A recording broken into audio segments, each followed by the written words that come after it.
Forget whatever you've seen in movies. Forget the glistening, chiseled bodies gliding through pristine turquoise water in some palatial marble hall. Forget the whispered, seductive political plots exchanged between senators in fluffy white towels. That version of the Roman bathhouse is a lie. It's a sanitized, airbrushed fantasy we've sold ourselves because the reality is too damp and sticky and smelly and profoundly, disappointingly human. The Roman bath, the great thermae, or the neighborhood balnea, wasn't a spa.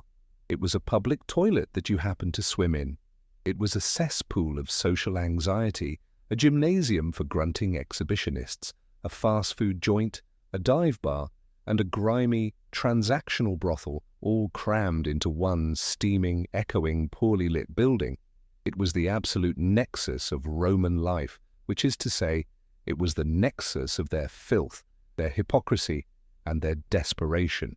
Think of it less like a serene wellness retreat and more like a human soup, seasoned with sweat, urine, ambition, and regret.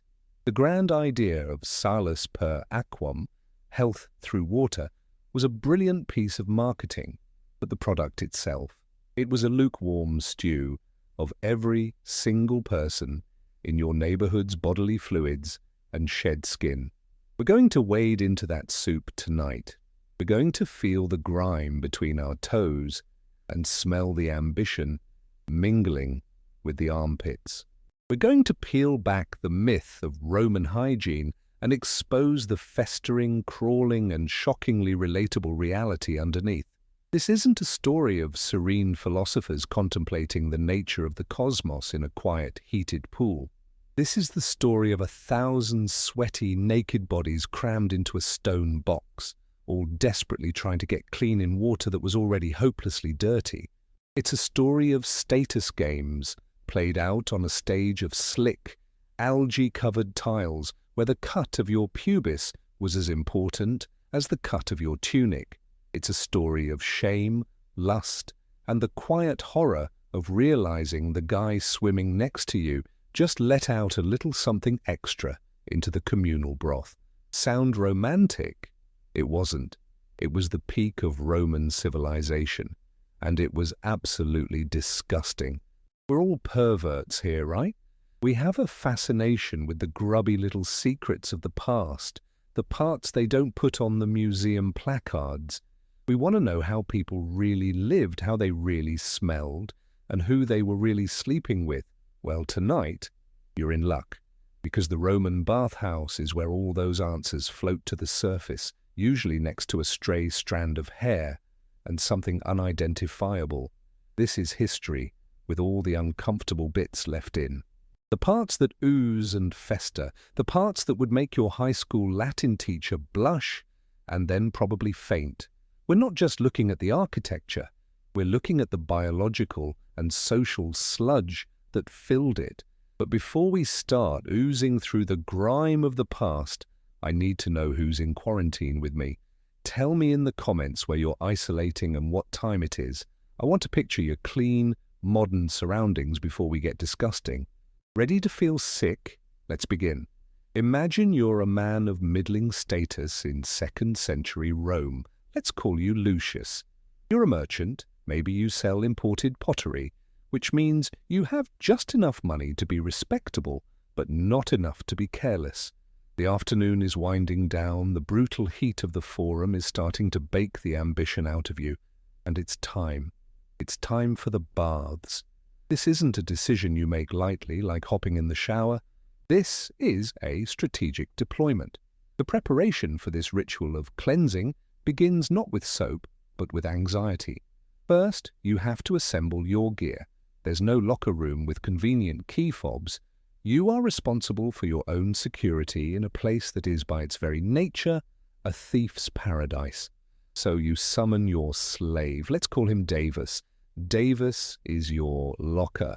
His entire job for the next 3 hours will be to stand guard over the clothes you take off, which are likely worth more than he is.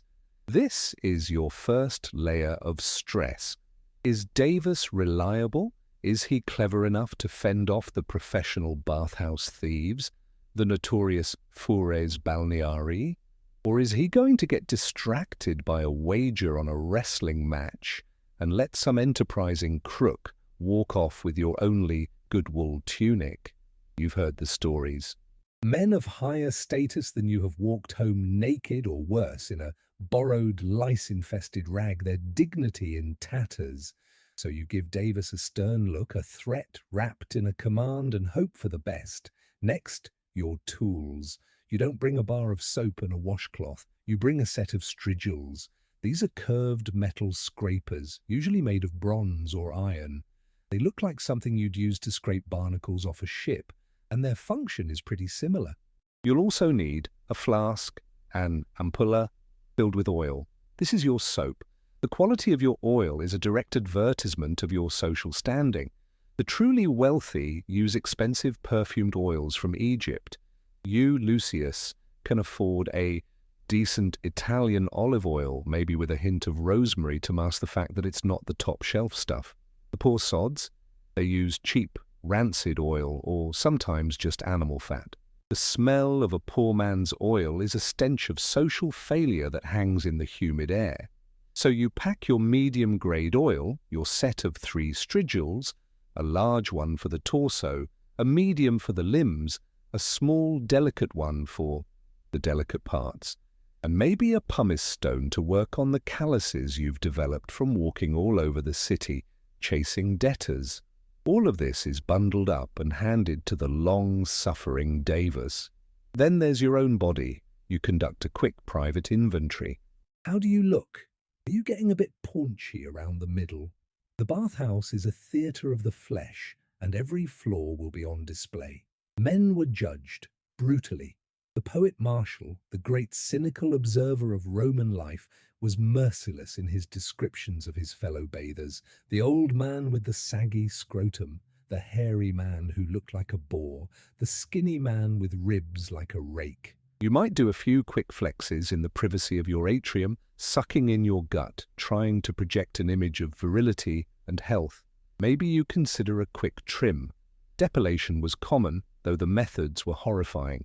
Tweezers were for the stoic. Most used a depilatory cream called Drop-Axe, a terrifying concoction of resins, pitch, and sometimes additives like arsenic. It was more like ripping off a chemical scab than applying a gentle cream. You, Lucius, decide to risk the judgment. The pain of the Drop-Axe isn't worth it today. The final stage of preparation is mental. You run through your objectives. This isn't just about getting clean. It's about networking. You need to have a casual word with Senator Gracchus about that shipment stuck at the port of Ostia. You need to avoid Cassius, the boor, who will trap you in the Caldarium to recite his latest epic poem about the Punic Wars. You need to be seen by the right people and be invisible to the wrong ones.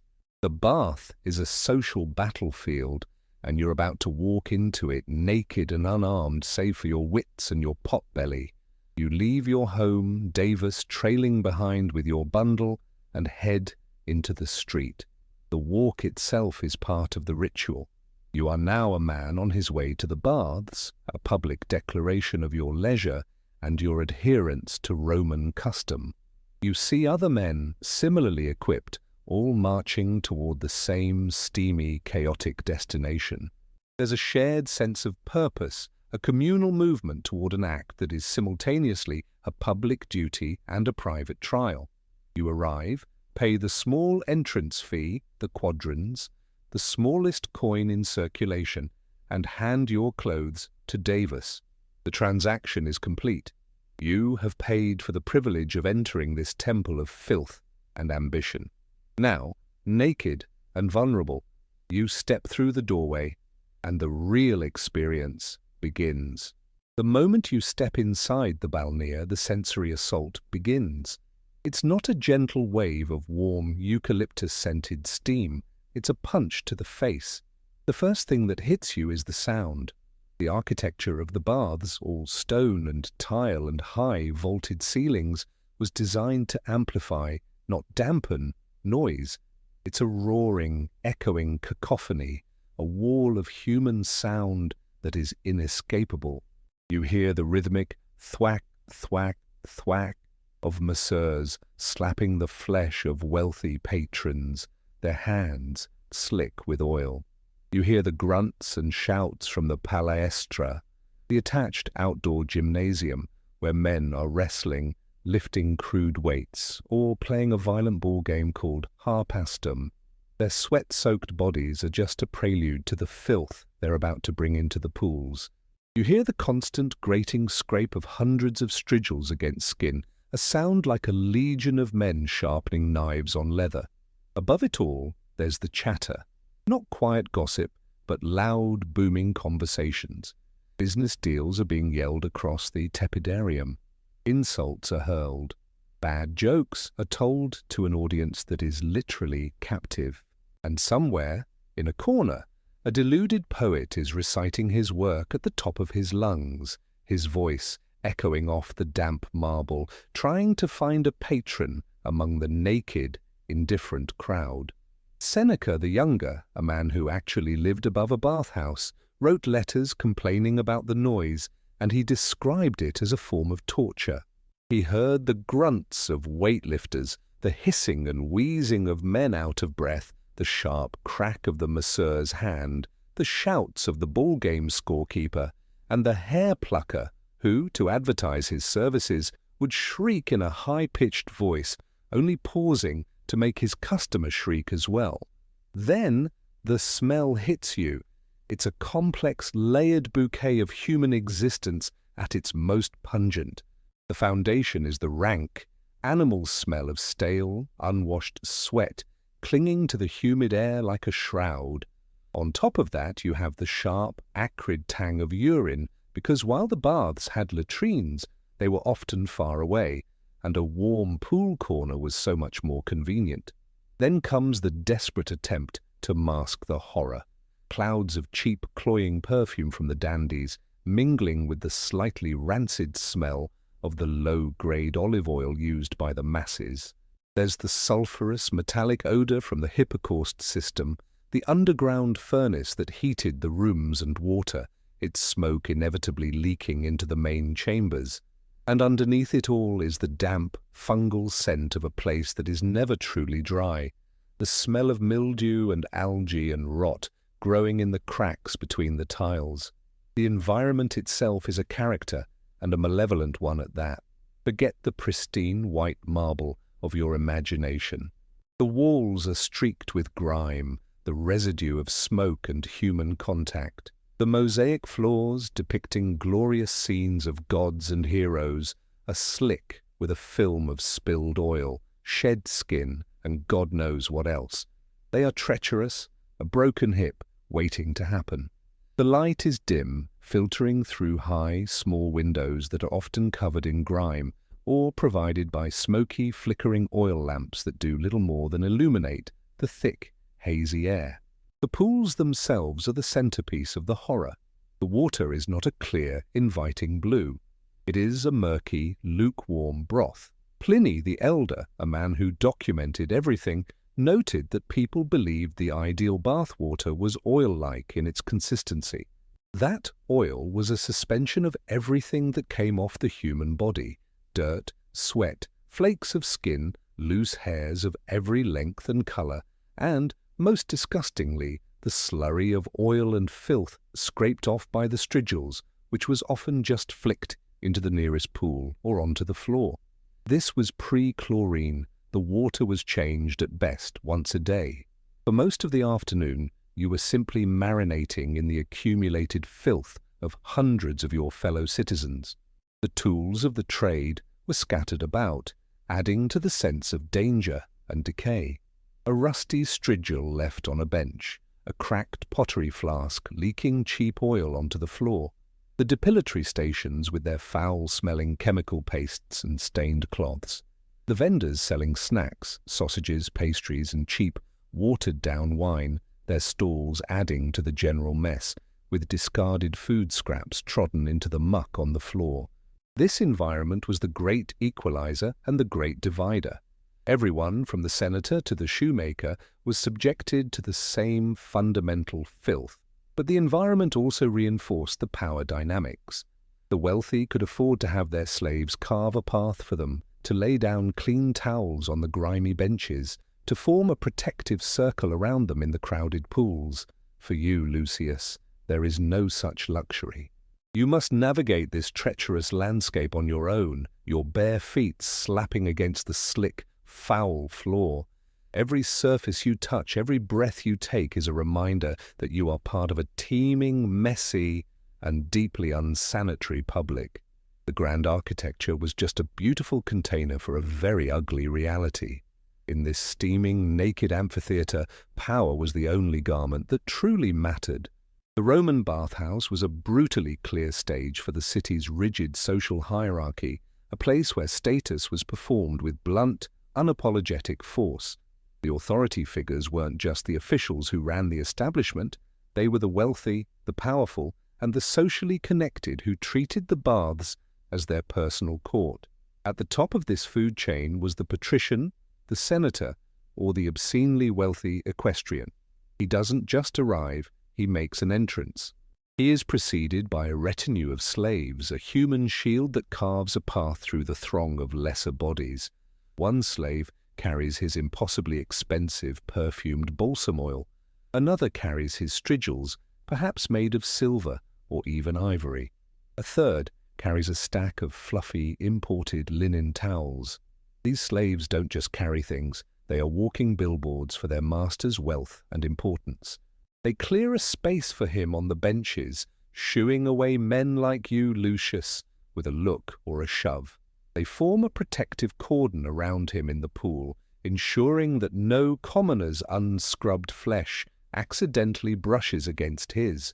When this great man speaks, the surrounding chatter subsides. His voice, pontificating on politics or finance, booms across the chamber.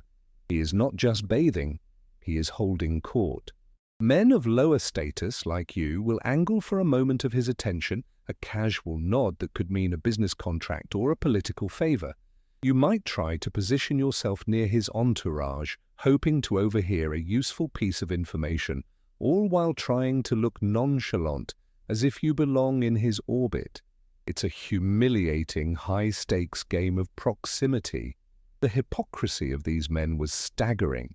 They would speak of civic virtue and Roman austerity while being scraped and oiled by a team of human servants, their bodies bloated from extravagant feasts. They were the arbiters of morality who frequented the prostitutes, male and female, who openly plied their trade in the darker corners and private rooms of the bath complex. Their power was absolute, and their detachment was complete. You were not a fellow citizen to them, you were part of the scenery, a piece of the teeming, sweaty backdrop for the drama of their lives. Then there was the institutional authority, the balneator, the bath manager. On the surface, he was a man of low status, a publican running a business. But in his own domain, he held a peculiar kind of power. He saw everyone at their most vulnerable. He knew who had a suspicious rash, who was hiding a debtor's brand, who was engaging in forbidden trysts. He and his staff, the attendants, the masseurs, the hair pluckers, were the repositories of the city's dirtiest secrets. They were often bribed for information or for access to private rooms. An ambitious politician might pay the balneator to learn about a rival's embarrassing afflictions. A jealous husband might pay to know who his wife was meeting. This man who oversaw the filth wielded it as a weapon and a commodity. The masseurs, the aliptai, were another strange nexus of power. They were low class, often slaves, yet their skilled hands were sought after by the elite. A good masseur could relieve the aches of a campaign or the tension of the forum. A bad or malicious one could inflict real pain. There are accounts of massages that were more like beatings. The relationship was one of intimate submission. A powerful senator would lie naked and passive on a marble slab, while a man he considered his social inferior had complete physical control over him. This temporary reversal of roles was a source of constant, unspoken tension. For you, Lucius, the power dynamic is a constant negotiation of space and deference. You make way for the senator's entourage. You lower your voice when a magistrate passes. You politely decline the services of the overly aggressive hair plucker, knowing that a refusal could be seen as an insult. You endure the splash from a rich man's careless dive into the frigidarium with a forced smile, because to show annoyance would be to challenge the natural order of things. The entire system was designed to remind you of your place. Your nakedness didn't make you equal. It simply stripped you of the external markers of your station, leaving only the raw, undeniable hierarchy of the Roman world, a hierarchy enforced by glares, shoves, and the silent, crushing weight of tradition. This was the social code, unwritten but absolute. In the bath, as in all of Rome, you bow to power, or you get washed away with the rest of the scum. Before Lucius even dips a toe in the murky water, his mind is already swimming in a far deeper and more confusing broth, the sea of superstition, folk medicine, and religious anxiety that defined the Roman worldview. Getting clean was not a simple act of hygiene. It was a perilous journey through a world populated by petty gods, malevolent spirits, and mysterious bodily humors. The psychological landscape of a Roman bather was a minefield of bizarre beliefs that made the physical filth of the baths seem almost manageable by comparison. First, there was the medical theory, a mishmash inherited from the Greeks. The body was governed by 4 humors: blood, phlegm, yellow bile, and black bile. Health was a state of perfect balance between them. Illness was a sign that your humors were out of whack. The whole point of the caldarium, the hot room, wasn't just to sweat. It was to open your pores and allow the excess, unhealthy humors to ooze out of you. The violent scraping with the strigil wasn't just for removing dirt. It was a way to physically remove the causes of sickness from your skin. You, Lucius, would have genuinely believed that the thick, grey paste coming off your body was the physical manifestation of your ailments. This belief system turned the bath into a medical procedure, one performed without a doctor, in a profoundly unsanitary environment. What could possibly go wrong? Then came the layer of pure superstition. The baths were public, and therefore spiritually dangerous places. They were rife with the potential for curses and the evil eye, the malus oculus. A rival in business jealous of your new shipment of pots could cast a glance at you in your naked, vulnerable state and inflict you with bad luck, impotence, or a nasty skin disease. To ward off such threats, many Romans, even respectable men like you, would wear protective amulets. The most common was the fascinus, a phallic charm. You might have a small bronze phallus on a leather cord around your wrist or neck, a crude but, in your mind, essential piece of spiritual armor against the envy of others. The walls of the baths were often covered in graffiti, not just boasts of sexual conquests, but also curse tablets, scraps of lead inscribed with pleas to underworld gods to bind an enemy's limbs or tongue. You were literally bathing amidst written incantations meant to cause harm. Religious belief was woven into the experience. Many bathhouses were dedicated to a particular deity, like Fortuna or Hercules. You might say a quick, perfunctory prayer upon entering, asking for protection and a good sweat. The act of bathing was seen as a necessary, if morally dubious, part of life. While the Stoic philosophers might rail against the baths as dens of luxury and vice, for the average Roman, they were a fact of life. You had to rationalize it. You, Lucius, might tell yourself that you are not there for the decadence. You are there for your health, as recommended by your physician. You are there for business, to maintain the social connections vital for your trade. The prostitutes in the corner, you don't see them. The gambling, you don't hear it. You create a psychological justification, a mental shield that allows you to participate in the chaos while maintaining a sense of your own respectability. Your internal monologue would be a frantic, paranoid chatter. Did Gracchus see me? I hope I looked suitably vigorous. That man over there keeps staring. Is he admiring my physique or putting a curse on me? Gods, the water feels thick today. I should probably have the strigil scraped extra hard on my left shoulder. It's been feeling phlegmatic. I must remember not to make eye contact with that legionary with the facial scar. He looks like he enjoys breaking things. This internal world also dictated beliefs about disease and conception. Sickness wasn't caused by microscopic germs, an idea that was centuries away, but by miasmas, or bad air, which the steamy atmosphere of the baths was thought to hold in abundance.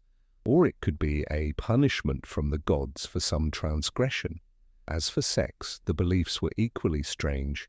The prostitutes working the baths would have their own folk remedies to prevent pregnancy or disease, grim and ineffective concoctions of herbs, animal dung, or acidic solutions. Their clients, in turn, might believe that consorting with a low woman was a simple, harmless release, a physical necessity with no moral or spiritual consequences, so long as it was done discreetly. This cocktail of half-baked science, deep-seated superstition, and self-serving rationalization was the essential context for everything that happened. The filth they could see was nothing compared to the terrors they imagined. Every bather was navigating not just the physical space, but this dense, invisible landscape of fear and belief, making the simple act of taking a bath a profoundly complex and psychologically fraught ordeal. The moment of truth arrives.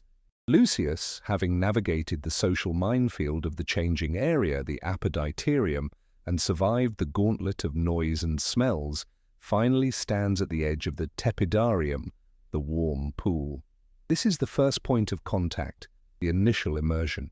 And it is a shock, not of temperature, but of substance. He lowers himself down the slick stone steps, his feet searching for purchase on the algae-coated surface. The water, which from a distance looked merely cloudy, reveals its true nature up close. It is an opaque, greenish-brown soup, thick with the day's human residue. The warmth is not a pleasant embrace, it's a clammy, invasive presence. As he wades in, the water doesn't part cleanly, it clings. It has a weight, a texture. This is the oil-like consistency Pliny praised, and it feels like stepping into a vat of lukewarm gravy. The initial shock is the sheer, overwhelming loss of personal space. The pool is crowded, a writhing mass of naked, oiled bodies. There is no concept of a personal bubble.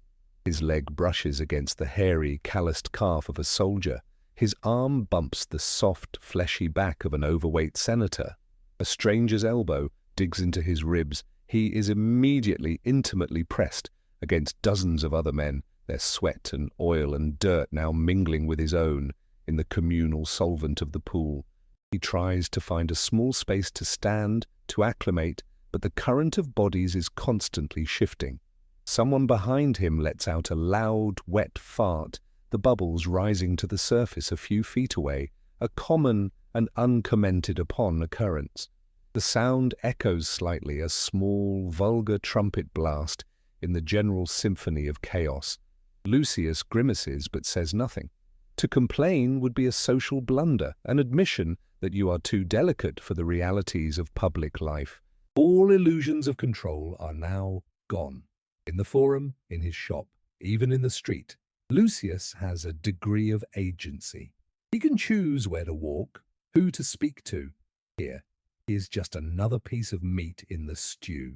He is subject to the random movements, the stray splashes, the casual intrusions of everyone around him. He feels something brush against his ankle. He glances down, but the water is too murky to see. Is it a stray leaf, a clump of hair, a piece of discarded food? His imagination, already primed by superstition, runs wild. It's a moment of pure, primal disgust. He sees a man a few yards away take a mouthful of pool water and spit it out with a hacking cough, a common way of clearing the throat. Lucius involuntarily recoils, realizing he is literally bathing in this man's phlegm. This first contact shatters any remaining romantic notions. This isn't cleansing. This is a deliberate act of marination in shared filth. The shock isn't just physical, it's psychological. It's the stark, sudden confrontation with the biological reality of the crowd. In the street, clothes and social conventions create a buffer. Here, there is no buffer. There is only skin, sweat, and the thick, shared water that connects them all. Lucius tries to regain his composure, to put on the mask of nonchalant worldliness that the situation demands. He leans back against the wall of the pool, trying to project an air of relaxation, as if he does this every day without a care. But inside, his senses are screaming. The smell of the water, a mix of stale sweat and sulfur, is now right under his nose.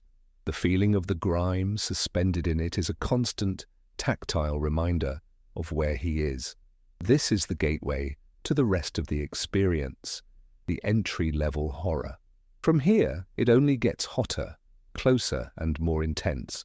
The initial shock isn't a climactic event. It's the jarring opening chord of a long, dissonant symphony of disgust.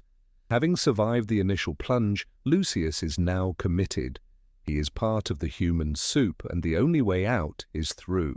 This is the midpoint of the bathhouse experience, the grinding, prolonged slog through the various chambers, each with its own unique flavor of chaos and intimacy.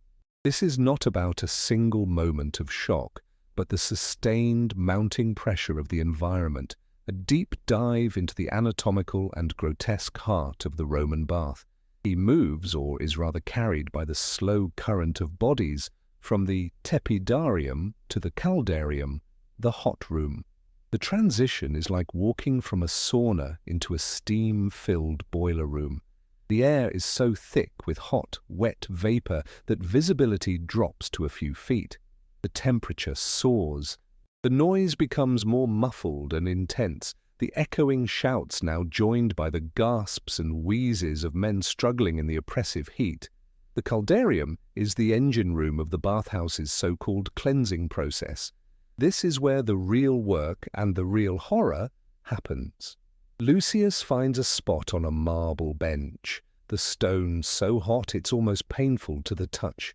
The sweat starts pouring from him instantly, not a clean, healthy sweat, but a greasy effusion that mingles with the oil he applied earlier. He looks around.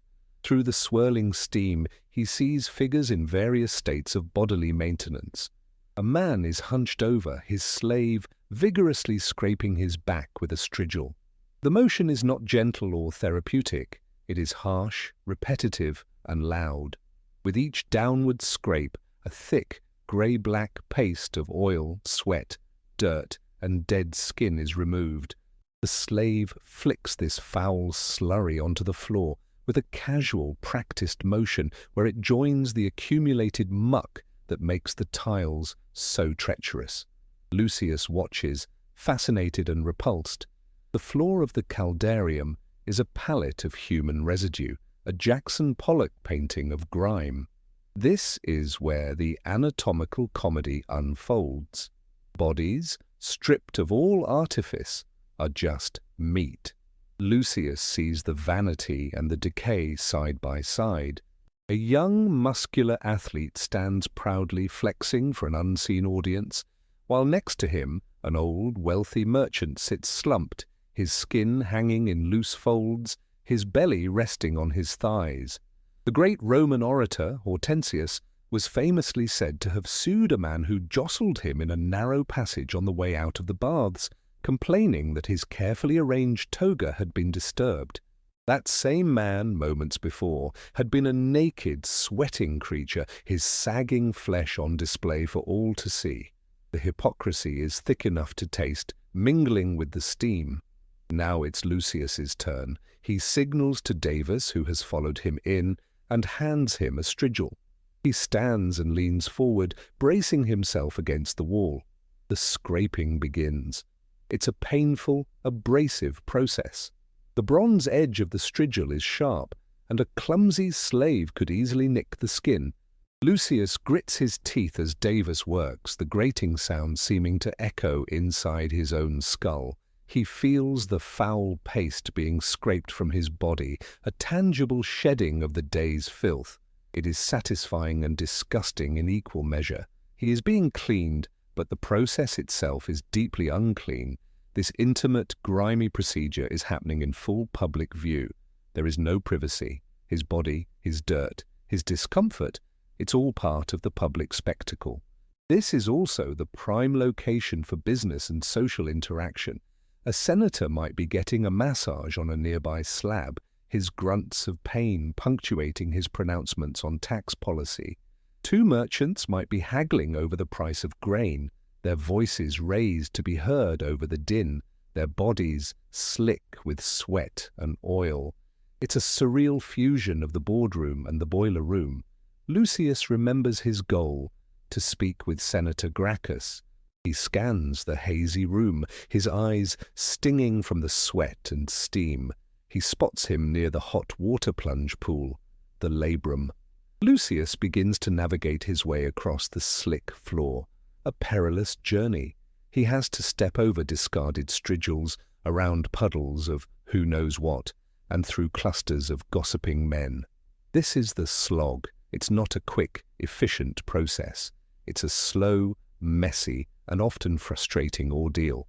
The sustained chaos wears you down, breaking down your sense of self, eroding your dignity. You are no longer Lucius, the respectable pottery merchant. You are just another sweating, naked body in a hot stone box, trying to get clean, in a place designed to make you dirty, trying to conduct business in a madhouse and trying to survive the relentless, grinding intimacy of it all. It's not a climax, it's a marathon of mundane grotesquerie. No matter how carefully you plan your trip to the baths, no matter how well you navigate the social currents, things inevitably go wrong. The bathhouse is a chaotic system, and chaos breeds failure. The downfall is rarely dramatic or heroic.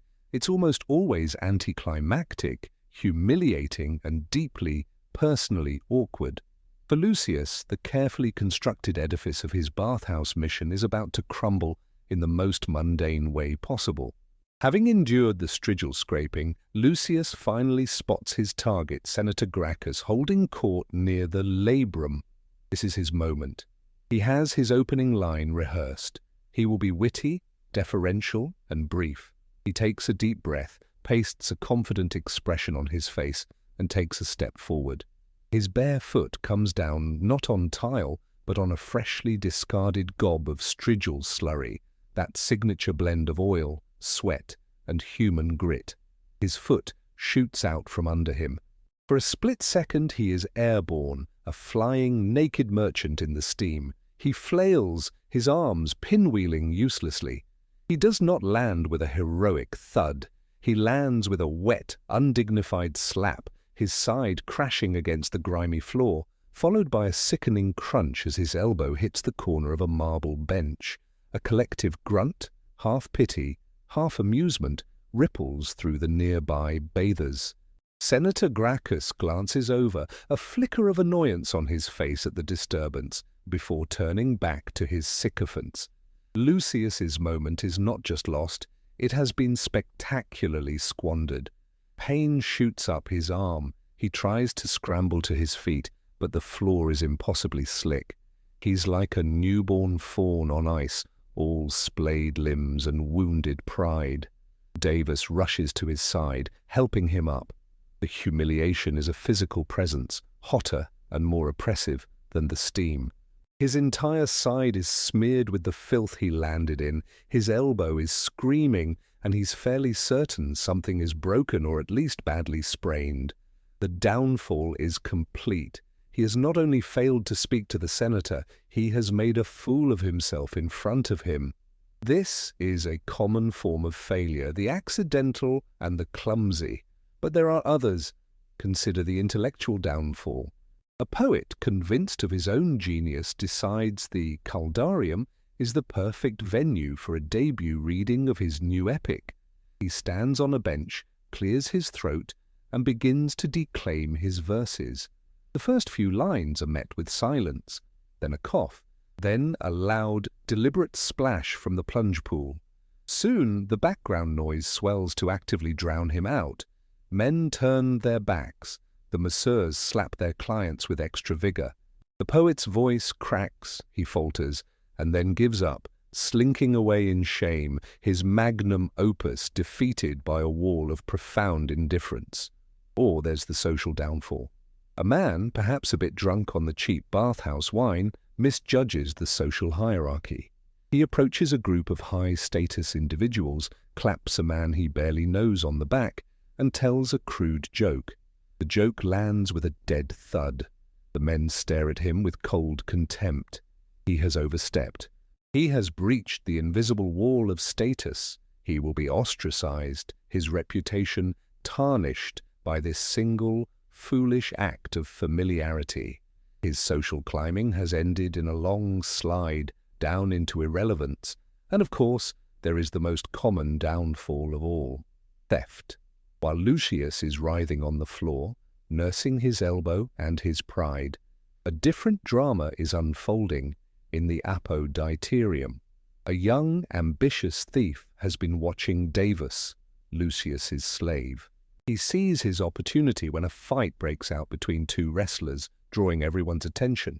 While Davus is distracted by the spectacle, the thief, quick as a flash, snatches Lucius's tunic and sandals and melts back into the crowd. By the time Davus notices, the thief is long gone. The downfall is now layered. Lucius is injured, humiliated, and now he is robbed. He will have to exit the baths not in his respectable merchant's tunic, but in a damp, borrowed loincloth provided by a pitying attendant. His walk home will be a parade of shame. These are the ways it goes wrong, not with a bang, but with a slip, a bad joke, or a moment of distraction. The bathhouse, for all its grand architecture, is a machine for producing small, personal humiliations. It's a place that promises cleansing and renewal, but so often delivers injury, embarrassment, and loss. In this suffocating ecosystem of power and filth, it would be easy to assume that the lower status individuals, the slaves, the attendants, the prostitutes, were merely passive victims, enduring the endless stream of indignities with silent resignation. But that's too simple. Humanity, even at its most oppressed, finds ways to push back. These weren't grand rebellions or heroic stands. They were small, often futile acts of resistance, tiny sparks of agency in the overwhelming dark. They were failed escapes and petty vengeances that, while rarely successful, served as a vital reminder that these people were not just props in someone else's story. Take the prostitute. Let's call her Delia. She works the shadowy alcoves of the baths, her body a commodity to be rented by the hour. Most of her clients are anonymous, forgettable, but some are regulars and some are hated. There is one particular client, a pompous tax collector named Flaccus, who is notoriously cheap, rough, and condescending. Delia cannot refuse him. He has connections, but she can resist. Her resistance is a subtle art form. When he requests a massage with his sexual service, she uses the cheapest, most rancid oil she can find, claiming the good stuff has run out. She'll accidentally let the strigil slip, giving him a sharp scratch on the back. During the act itself, she will be a dead weight, offering no pretense of pleasure, her silence a more potent insult than any curse. After he leaves, she might shortchange him on his way out, her nimble fingers lifting an extra coin from his pouch, a grime tax for his unpleasantness. It's a small victory, but it's hers. It's a way of saying, you can buy my time, but you don't own my will. Then there are the more desperate acts, the escape attempt. Imagine a young slave, a boy from Gaul, recently purchased to serve as a bath attendant. He endures the endless cycle of fetching, cleaning, and being casually abused by patrons. The stench, the noise, the constant threat of violence. It's a living hell. One day, he sees an opportunity. A wealthy patron leaves his clothes carelessly unattended. The boy snatches the fine linen tunic and the leather sandals and makes a break for it, dashing out of the bathhouse and into the labyrinthine streets of Rome. For a few glorious hours, he is free. He sells the tunic for a handful of coins, buys bread, and imagines a new life. But his escape is almost certainly doomed. He is marked by his accent, his unfamiliarity with the city, and perhaps a brand on his skin. The authorities, the vigiles, will be alerted. Slave catchers will be on the lookout. More often than not, he will be caught, dragged back to his master, and made an example of. His punishment will be brutal, a flogging, branding on the forehead, or even crucifixion. His failed escape serves as a grim warning to the others, and yet the attempts still happened. They were a testament to the unquenchable human desire for freedom, even in the face of impossible odds. Even the customers could revolt in their own way. A young man, perhaps a stoic student dragged to the baths by his more worldly friends, might be so disgusted by the reality of the place that he refuses to participate. He sees the filth in the water, hears the empty boasts, witnesses the casual cruelty to the staff, and feels a profound moral revulsion. He refuses to get in the pool. He refuses the services of the masseur. He simply sits on a bench, fully clothed, an island of quiet judgment in the sea of decadence. His friends mock him. Others stare at him, this strange ascetic, in the temple of indulgence. His revolt is passive, silent, but it is a revolt nonetheless. He is resisting the compulsory hedonism of his culture, and sometimes the professional detachment of the staff would crack. A masseur, after a day of being treated like an unfeeling machine, might have a client who is particularly abusive. In a moment of rage, the accidental slap becomes a genuine punch. The therapeutic muscle kneading becomes a painful squeeze. It's a fleeting moment of power reversal. The attendant will almost certainly be punished for it, but for that 1 second, he was not a slave. He was a man expressing his fury. These moments of resistance rarely changed anything in the grand scheme. Delia was still a prostitute, the escaped slave was still caught, but they are crucial. They show that beneath the surface of submission, there was a current of resentment, defiance, and a desperate, clawing effort to reclaim a tiny piece of one's own humanity from the overwhelming grime.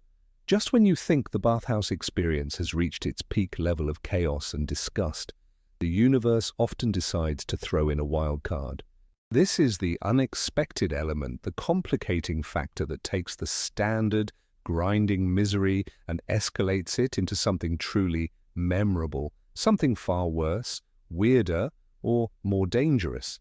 It's the moment the script gets flipped, and everyone, from the senator to the slave, is thrown into a new and terrifying reality. Let's go back to Lucius. He's sitting on a bench in the tepidarium, nursing his throbbing elbow and his shattered pride. His day is already a disaster. He is injured, humiliated, and, though he doesn't know it yet, robbed. He is trying to become invisible, to simply wait until he can gather his, now non-existent, clothes and limp home. Suddenly a commotion at the entrance. The usual roar of the bathhouse changes pitch. There's a new sound, sharp, authoritative commands. The crowd parts, not with the grudging deference shown to a senator, but with a sudden, fearful speed. The wild card has arrived, a cohort of the Praetorian Guard. They are not here to bathe.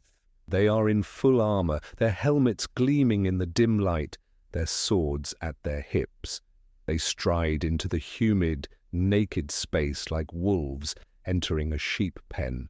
Their leader, a grim-faced centurion with a scar across his cheek, barks an order. They are looking for someone. A political dissident, a fugitive, an escaped gladiator. It doesn't matter. The entire bathhouse is now on lockdown. The atmosphere shifts instantly from decadent lethargy to sharp, cold fear. The power dynamics are completely upended. The arrogant senator is suddenly just another naked, pot-bellied man, his authority meaningless in the face of raw, imperial steel. The hustlers and poets fall silent.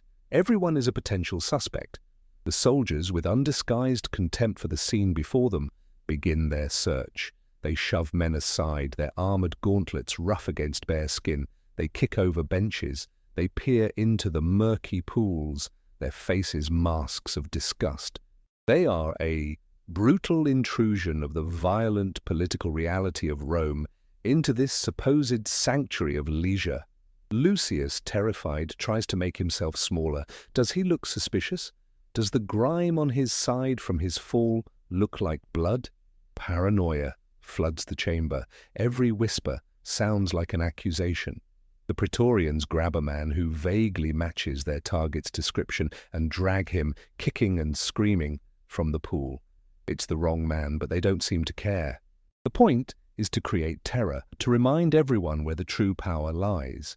The bathhouse, a place of social performance, has become a stage for state-sanctioned violence, or consider a different kind of wildcard, a natural, or rather unnatural one.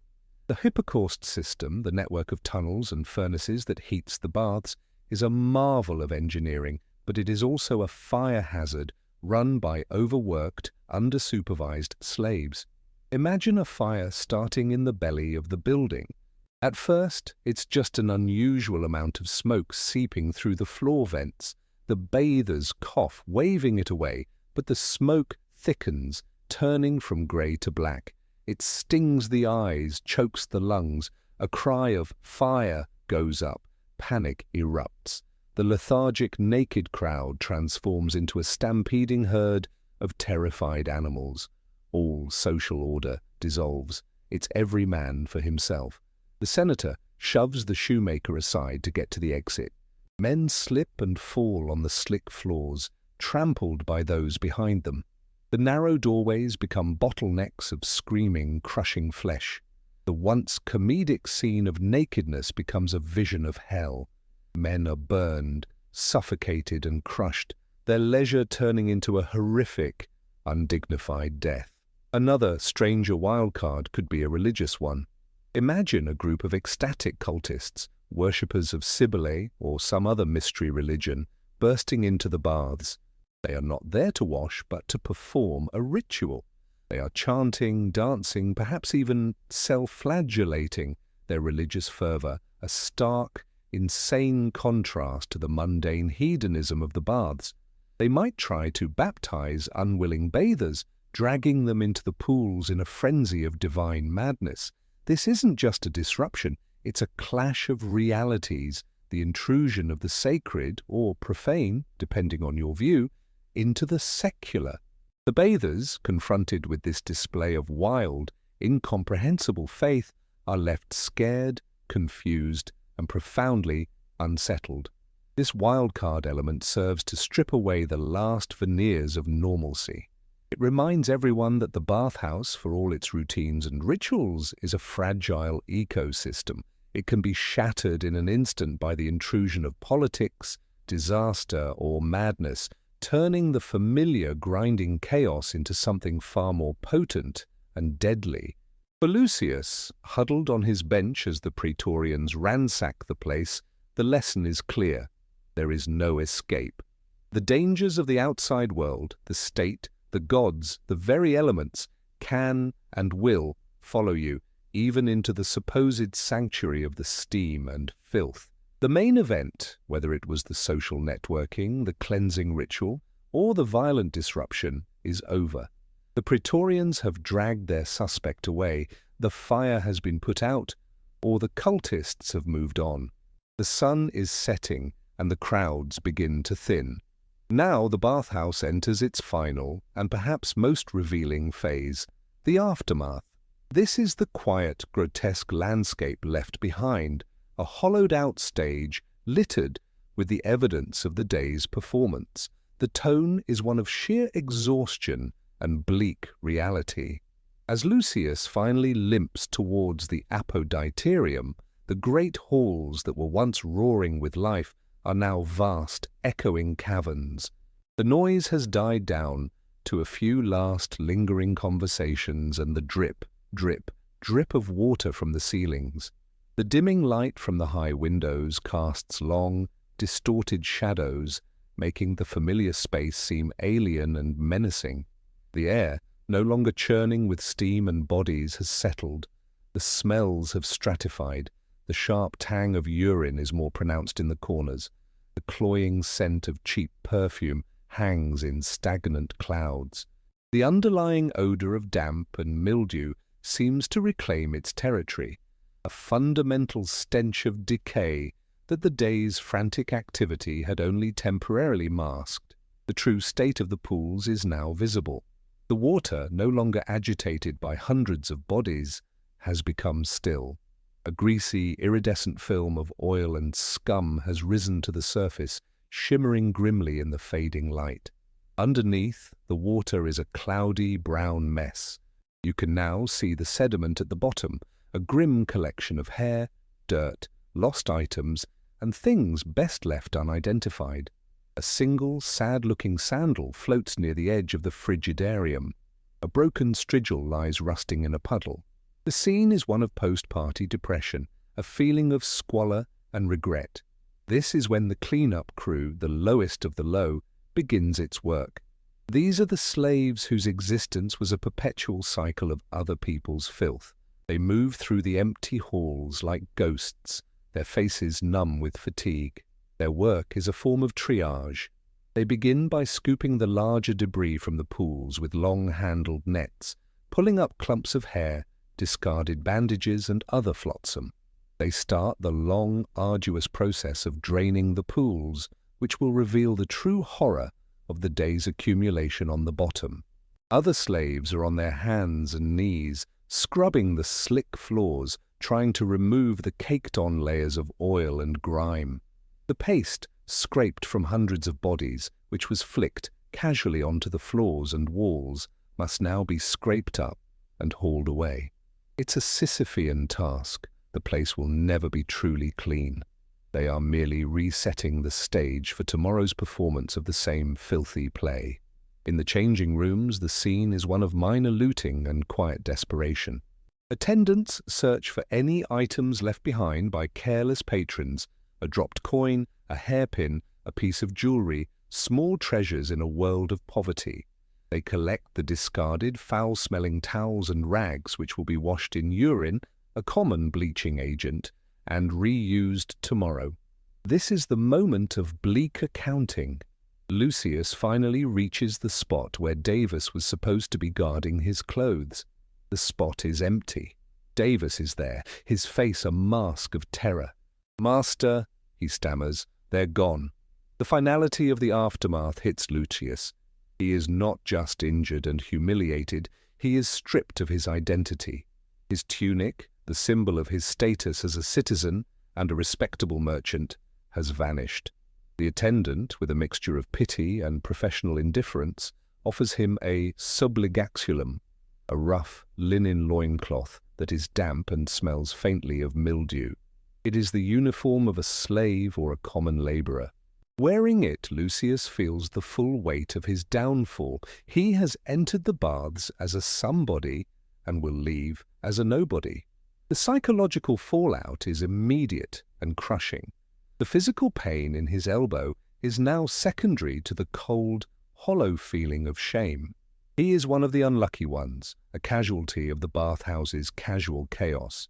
As he limps out of the grand entrance, no longer a proud citizen, but a half-naked, injured man, he is a perfect symbol of the bathhouse's true function. It doesn't just wash you, it can strip you bare inside and out, leaving you with nothing but the memory of the noise, the stench, and the quiet, desolate landscape of the morning after.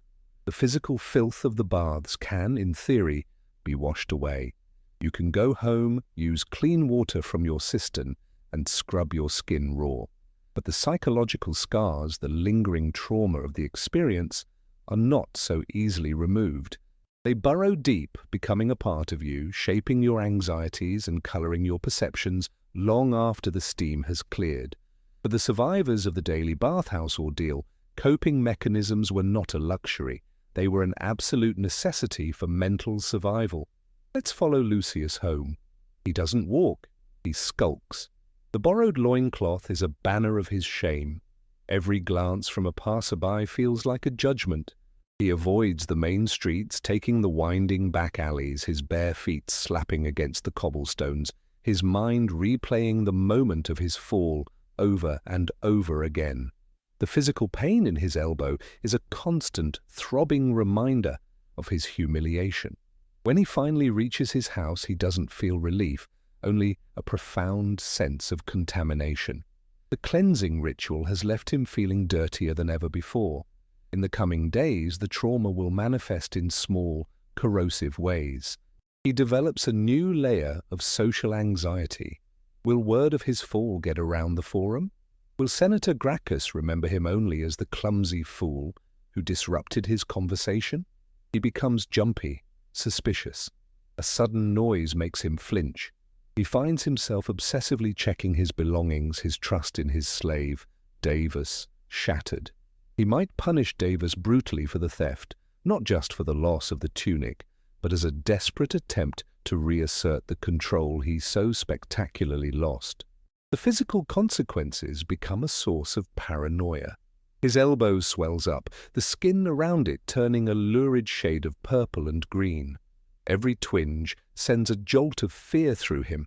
But more insidiously, a few days later, he notices a rash developing on his side, the side that slid through the grime on the caldarium floor. It's an angry, red, weeping patch of skin. He has contracted the itch, one of the many delightful skin afflictions common to bathers. He will spend weeks, maybe months, scratching, applying useless salves, and cursing the day he decided to go to the baths. The place of healing has become the source of his chronic suffering. This is the trauma of the patron: shame, anxiety, and physical ailment. Now consider the far deeper trauma of those who work there. For Delia, the prostitute, each day is a fresh layer of psychological scarring. The men's faces blur into one leering, demanding mask. To cope, she has perfected the art of dissociation. During a transaction, her mind is somewhere else entirely. She mentally catalogues the cracks in the ceiling, recites passages from a play she saw as a child, anything to create a distance between her consciousness and her physical self. Her body is a tool, an object, and she is merely its reluctant operator. This numbness is her shield, but it's a shield that corrodes her from the inside out. At night, alone in her small room, the numbness might crack, and the repressed horror of her day might flood in. The rough hands, the foul breath, the contempt in their eyes. She copes with this by drinking cheap, sour wine until the feelings are blunted once more. Her dark humor is another coping mechanism. She and the other prostitutes will gather in a corner, mocking their clients, sharing stories of their absurd demands and physical shortcomings.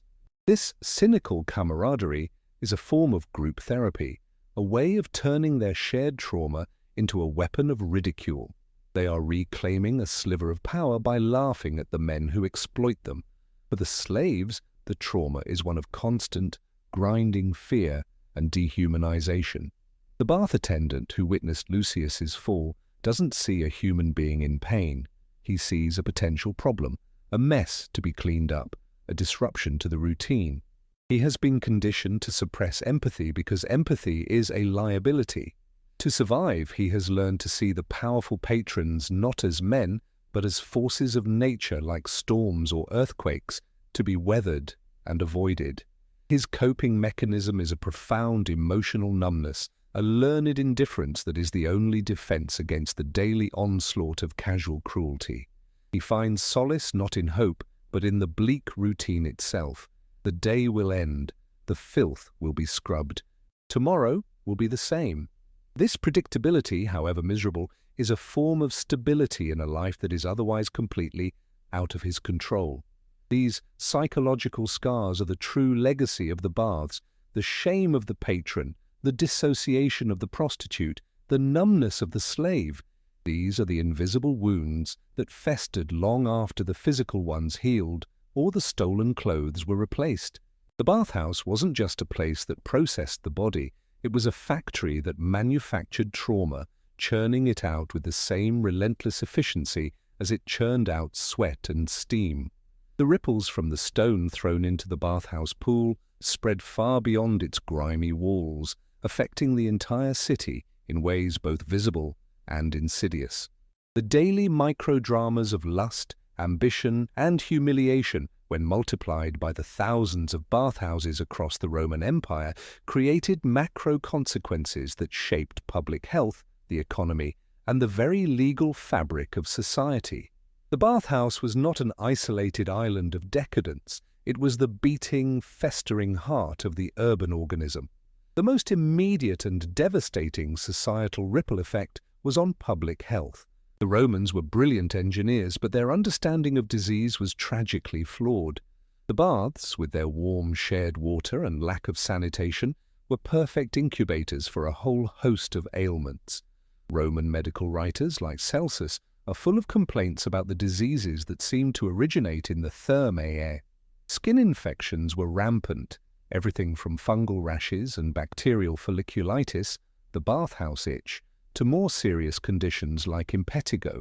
Eye infections, collectively known as lipitudo, were so common among bathers that they were considered an occupational hazard of being a civilized Roman. Trachoma, a bacterial infection that can lead to blindness, spread like wildfire. But it was the spread of sexually transmitted diseases that had the most profound impact. While the exact nature of ancient STDs is debated by historians, it's clear that venereal diseases were a major problem, and the baths, with their institutionalized prostitution, were ground zero. The so-called cures peddled by quack doctors often involved mercury or arsenic, treatments that were as deadly as the diseases they purported to fix. The bathhouse, promoted as a temple of health, was, in reality, a primary vector for public health crises, a fact that was dimly understood but widely ignored. Economically, the bathhouses were powerhouses. The larger imperial thermae were state-subsidized, a form of bread and circuses for the masses, keeping the populace placated with cheap, warm entertainment. But the thousands of smaller private balnae were major businesses. They were significant employers providing jobs for managers, attendants, masseurs, furnace stokers, and food vendors. An entire ecosystem of supply industries depended on them, from the olive oil importers to the strigil manufacturers. And then there was the vast, often untaxed economy of vice that thrived within their walls. Prostitution was not just tolerated, it was a massive revenue stream. Pimps, brothel owners, and even the bath managers themselves profited enormously. This created a deep, structural hypocrisy. The Roman state, which officially prized virtue and family, was economically dependent on institutions that systematically undermined both. The widespread practices also necessitated a legal response. Laws were passed not to eradicate prostitution, but to regulate and tax it. Prostitutes were required to register with the authorities, surrendering certain rights as citizens in the process. Laws were enacted against bathhouse theft, with severe penalties for the furs balnearii, indicating how common the problem was. There were even regulations about when men and women could bathe, a futile attempt to impose some moral order on the chaos, though these rules were frequently bent or broken, especially in the more disreputable establishments. This legal framework wasn't about protecting the vulnerable, it was about managing and profiting from the inherent dysfunction of the system. The social crusades that arose in opposition are another ripple effect. Early Christian writers and Stoic philosophers alike seized upon the baths as the ultimate symbol of Roman decadence and moral rot. They railed against the nudity, the hedonism, the mixing of classes which they saw as a source of corruption, and the waste of time and resources. For them, the baths were a microcosm of a dying empire, obsessed with fleeting physical pleasure while its soul decayed. These critiques, while often ignored by the general populace, laid the groundwork for the later Christian-era rejection of public bathing and the body itself. Finally, there was the most tragic ripple effect: the next generation. What happened to the children conceived in the hurried, anonymous encounters in the bathhouse alcoves? They were the unwanted byproducts of the system. Many were abandoned, left on the steps of temples or at designated refuse sites, where they might be picked up by slave traders and raised to be slaves themselves, or, in a cruel twist of fate, prostitutes. They became the fuel for the very system that created them. The orphanages and charitable institutions to care for such children were few and far between. This self-perpetuating cycle of exploitation was the darkest legacy of the baths, a societal wound that continued to fester generation after generation, long after the last Roman bather had scraped the grime from his skin. History has a terrible habit of cleaning up after itself. It takes the messy, smelly, complicated reality of the past and puts it through a spin cycle of myth-making, bleaching out all the stains of sweat, blood, and shame. The brutal, filthy, and often terrifying reality of the Roman bathhouse has undergone one of history's most thorough launderings. The bitter legacy of this institution isn't just that it was a place of filth and exploitation, but that we have collectively agreed to forget it, to replace the squalid truth with a beautiful, heroic lie. This is the final, cynical twist, the rewriting of history to make ourselves feel better about our ancestors. How did this happen? First, through the selective filter of what survives. What we have left of the Roman world are the things that were built to last. The stone, the marble, the grand architecture. We can walk through the colossal ruins of the baths of Caracalla or Diocletian in Rome, and we are awestruck by the scale, the engineering genius of the hypocausts, the sheer ambition of it all. The structure itself tells a story of power, order, and civilization. It's easy to stand in those magnificent skeletal remains and imagine them filled with serene, noble figures. The physical evidence that survives is overwhelmingly grand, and it whispers a seductive lie of sophistication. The muck, the grime, the human misery, that was all biodegradable. It washed away. The stories that get told and retold are the ones that flatter our conception of Rome as the foundation of Western civilization. We focus on the senators making political deals, framing the baths as a kind of naked parliament, a place of intellectual and political vigor. We read the poets who used the baths as a setting for witty epigrams, and we imagine a world of clever, urbane people. We conveniently ignore the other side of the story, even when it comes from the Romans themselves. We cherry-pick our sources. We might read a passage from Pliny about the marvels of Roman plumbing, but we tend to skim over the angry letters of Seneca, who lived above a bathhouse and documented the cacophony of the grunting of the muscle men, the hands of the masseur slapping their shoulders, the racket of the brawler or the thief caught in the act.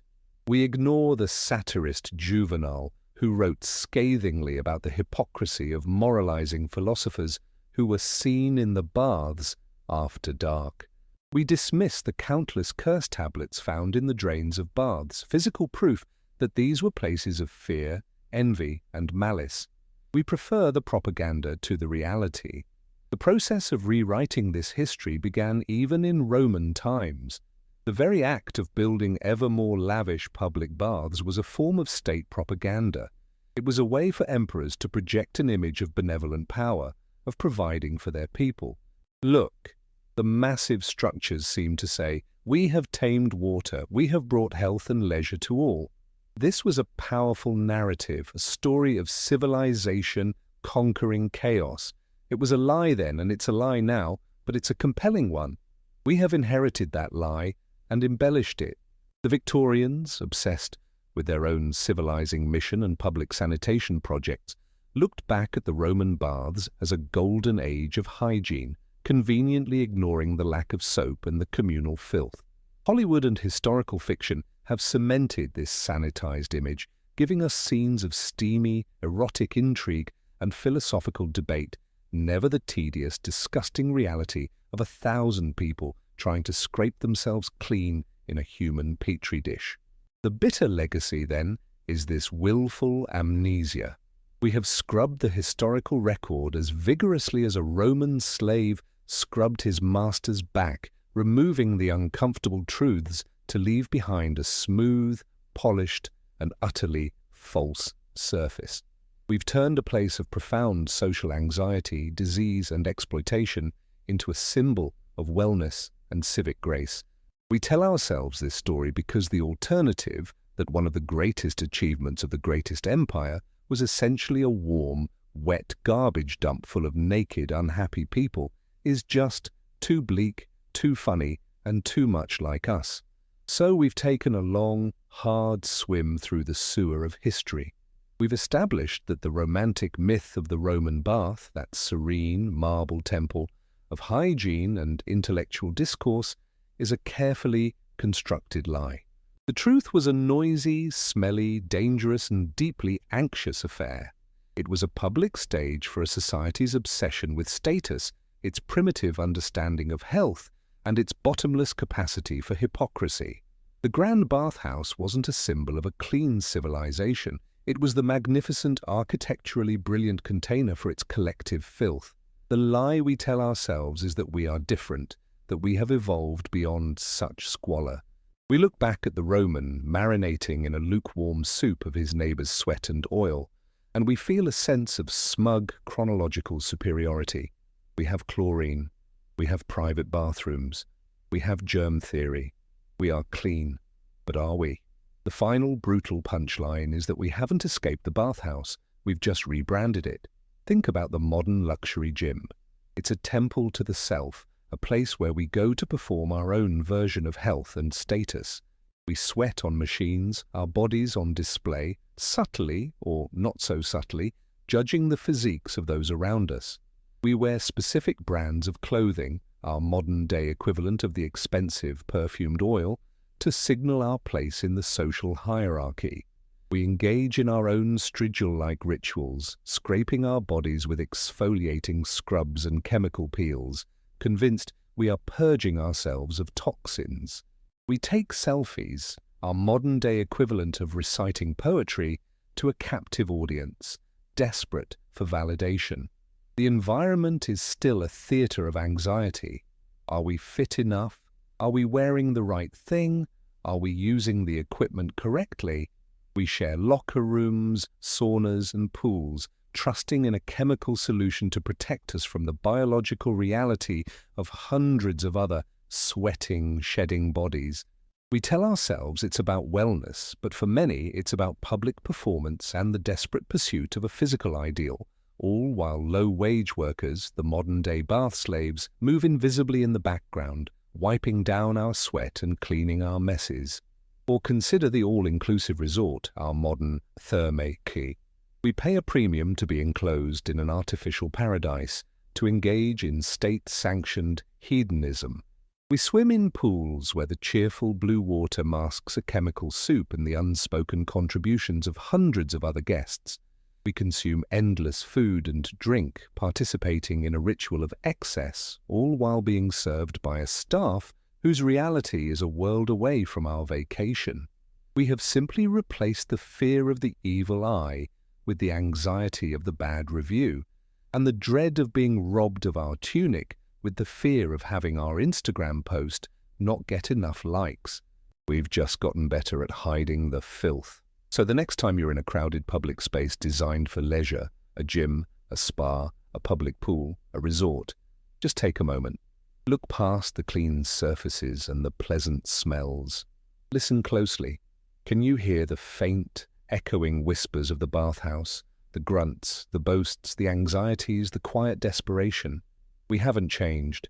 The architecture is just sleeker and the plumbing is better. What are you pretending not to see as you swim in the shared water of the modern world?